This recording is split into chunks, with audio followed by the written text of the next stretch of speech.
right to demand for some of these send-off packages, given they have been in office for 10 years and also just moving on to different stages of their lives. Some of these things would be good for them, and given it is us, the taxpayers, that will be paying for them through our taxes, they need to understand that these figures that they're giving are not reasonable, much as they may have been gotten used to a certain lifestyle while in office, some for 10 years, most of them for 10 years, because those that are not retiring are going for re-election.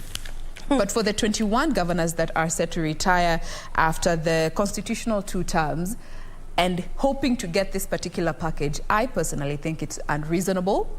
They need to go back to the drawing table and come up with reasonable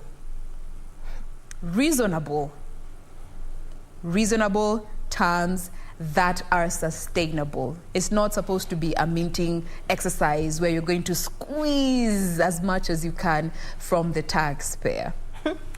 Let me quote something. Let me read something here.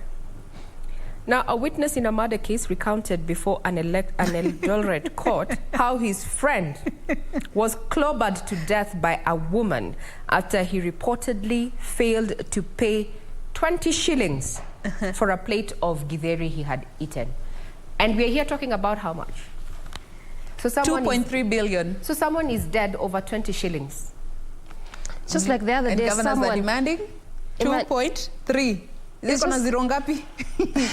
just like the other day in some part in Western country, the specific county eludes my mind, whereby a sister killed a brother over what? Mattress.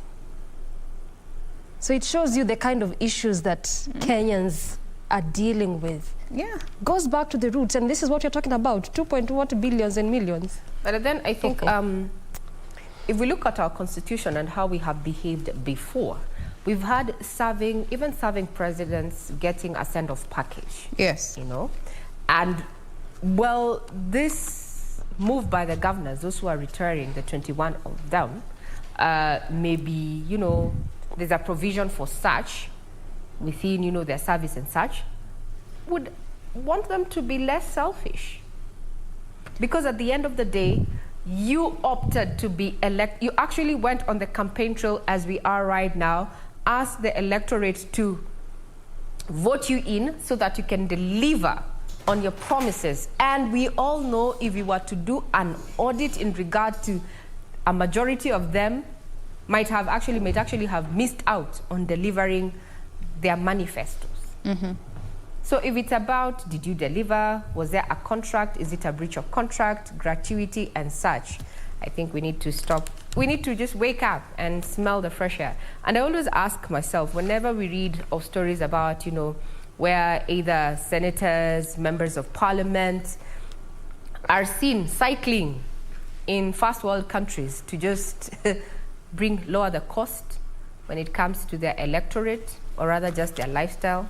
And I have an example or a picture of what happens on our roads where you have woken up, you're in traffic, but someone woke up a little bit late, but hey, you guys are told to, you know, give way. Scoot to the side kidogo. Brings a question to, are we embracing servant leadership? Remember, as we're asking this question, are those who are vying for these elective seats ahead of the August polls that are just about 20 days away, do they meet the servant leadership criteria? Chapter 6. And that puts a cap on matters in the headlines this morning, but we are not done and dusted right here on Good Morning Kenya, so do keep it right here.